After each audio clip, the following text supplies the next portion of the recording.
తెలంగాణలో 10 మంది ఎమ్మెల్యేల ఫిరాయింపు కేసులో కీలక పరిణామం చోటు చేసుకుంది. అనర్హత పిటిషన్లపై సుప్రీంకోర్టులో విచారణ ముగిసింది. 10 మంది ఎమ్మెల్యేలపై దాఖలైన అనర్హత పిటిషన్లపై స్పీకర్ నిర్ణయం తీసుకోకపోవడాన్ని సవాలు చేస్తూ బీఆర్ఎస్ ప్రెసిడెంట్ కేటీఆర్, ఎమ్మెల్యేలు పాడి కౌశిక్ రెడ్డి, కేపీ వివేకానంద దాఖలు చేసిన పిటిషన్లపై విచారణ జరిగింది. స్పీకర్ కార్యదర్శి తరపున న్యాయవాది అభిషేక్ మను సింఘ్వి, కౌశిక్ రెడ్డి తరపున ఆర్యామ సుందరం తమ వాదనలు వినిపించారు. ఎమ్మెల్యేల ఫిరాయింపుపై సుదీర్ఘంగా వాదనలు జరిగాయి. స్పీకర్ నిర్ణయానికి కాలపరిమితి విధించే విషయంలో ఇప్పటి వరకు ఎలాంటి తీర్పులు లేవని సింఘ్వి కోర్టు దృష్టికి తీసుకెళ్లారు. అయితే రీజనబుల్ టైం అంటే 2028 వరకు వేచి చూడాలా అని అభిషేక్ మను సింఘ్విను సుప్రీంకోర్టు ప్రశ్నించింది.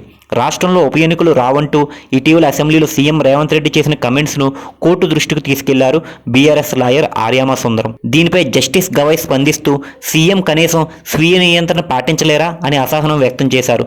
గతంలో కూడా ఇలాంటి ఘటనే జరిగిందని, ఆ తర్వాత కూడా ఇలాగే వ్యవహరిస్తే ఎలా అని ప్రశ్నించారు. వెంటనే అభిషేక్ మను సింఘ్వి కలుగజేసుకుని ప్రతిపక్షం నుంచి అంతకు మించి రెచ్చగొట్టే వ్యాఖ్యలు ఉన్నాయంటూ ఆయన కోర్టు దృష్టికి తీసుకెళ్లే ప్రయత్నం చేశారు. అయితే ఇప్పుడు అవన్నీ అప్రస్తుతమని అత్యున్నత న్యాయస్థానం వాటిని పక్కన పెట్టింది.